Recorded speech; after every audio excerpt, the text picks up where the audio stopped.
नमस्कार public double एकदा तुमचं नवीन व्हिडिओमध्ये स्वागत आहे. तर मी आलो शेतामध्ये. आम्ही जो पेरला होता तर तो गहू उगलेला आहे. आम्ही जे वावर दिलं धपाट्यानी तर ते आता त्यांना दिलेलं नाही आहे. ते नीट काम करीत नव्हते काही नव्हते म्हणून त्यांना दिला आहे काढून. ना आता घरीच वावर करायला लागलो आम्ही.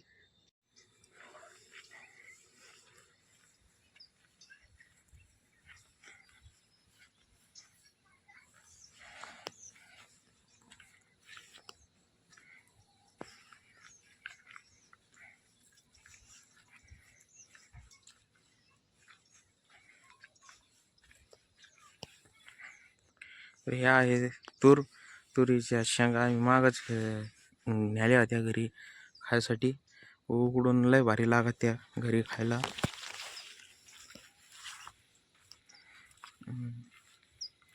आता याचं या तुरीचं खळ करायचं आहे. सारे वाळून चालले शेंगा. अजून 8-10 दिवसांनी करणार आहे हिचं खळ. या अशा होत्या पिकल्या शेंगा. या अशा न्याल्या.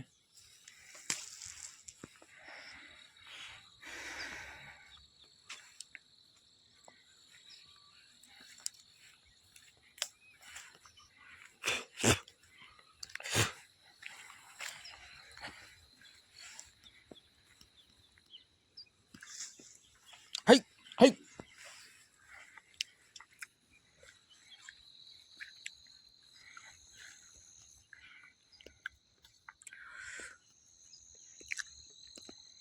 आम्हाला जिथं ऊस लावायचा आहे ते नांगरिलेलं आहे शेत.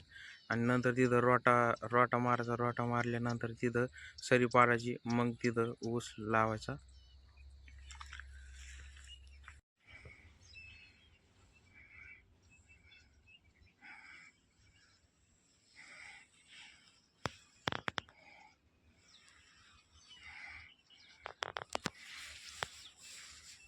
तर हे आहे आमचा गहू उगलेला आहे छान प्रकारे. आता याला उद्या खत टाकायचं आहे. उद्या म्हणजे आज 3-4-5 दिवसांनी टाकायचं आहे. आणि ते पलीकडचं शेत नांगरलेलं दिसत आहे. त्याच्यानंतर रोटा मारायचा. मग सरी पाडायची. मग ऊस दाबायचा त्याच्यात. हे अशी सरी पाडायची त्याच्यात. इथं बी ऊस लावलेला आहे. इथं बारीक बारीक दिसत असं.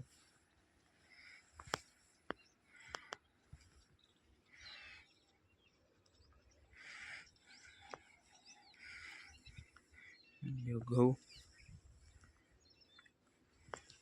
याच्या पुढं बी ऊस लावलेला आहे ते तिथं.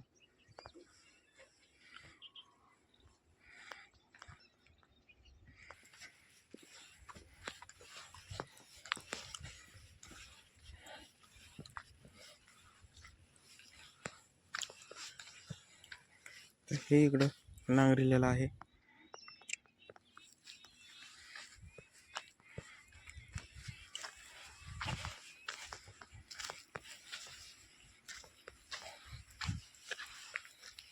मी चाललो एरीवर.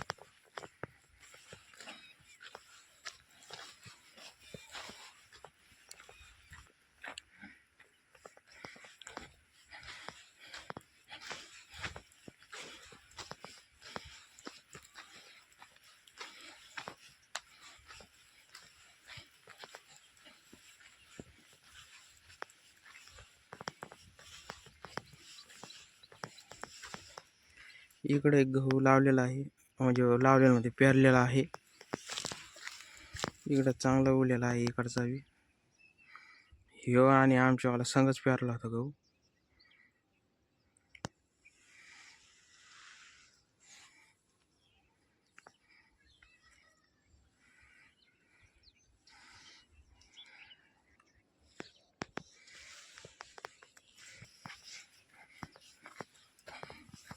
इथं बी ऊस लावलेला आहे.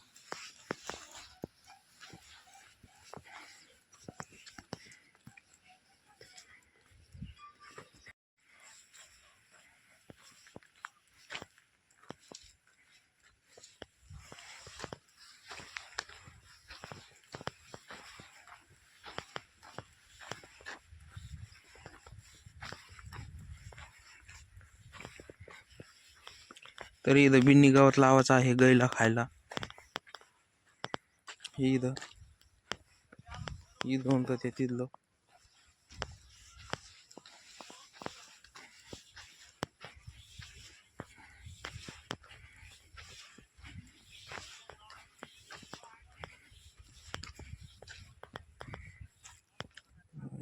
गहू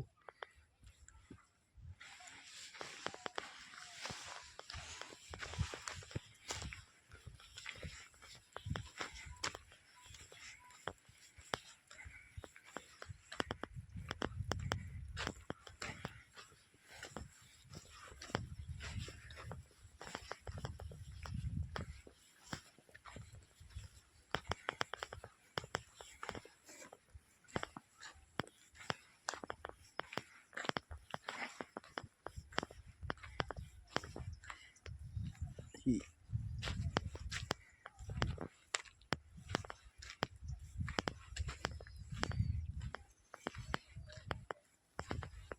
इथं जी नांगरेट जी मारलेली आहे तर तिला नांगरून घेतलेलं आहे. इथं ते आठ एक दिवस तसं ठेवायचं. कारण हे खाली जी ओल्ली जी माती असते का ती का वाळती. हे असे जे ढेकळं जे असते असे मोठाले हे असे ढेकळे का लवकर फुटत नाही म्हणून त्याला वाळून द्यावं लागतं. मग रोट्याने फुटत येत मग बारीक भुगा होत त्याचा.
मी आता जाणार आहे घरी.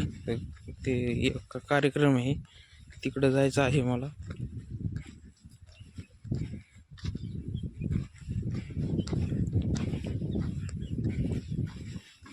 पुन्हा ते कार्यक्रम झाल्यानंतर पुन्हा येणार आहे आपण.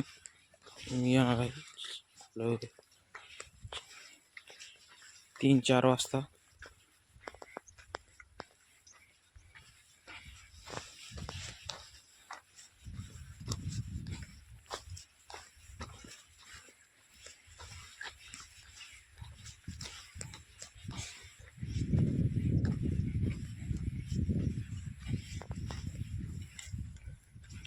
तिकडं बी समोर तूर आहे थोडी फार लावलेली.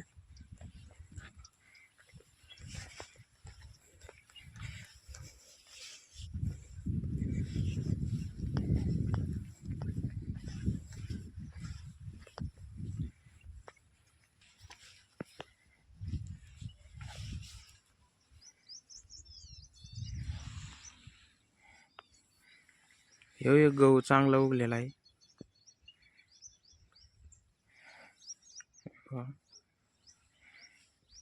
इकडचा खाल्ला आणि वरचा गौर आहे.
ते गहू जे पेरलेला आहे तर तो एकदम चांगला उगवून आलेला आहे.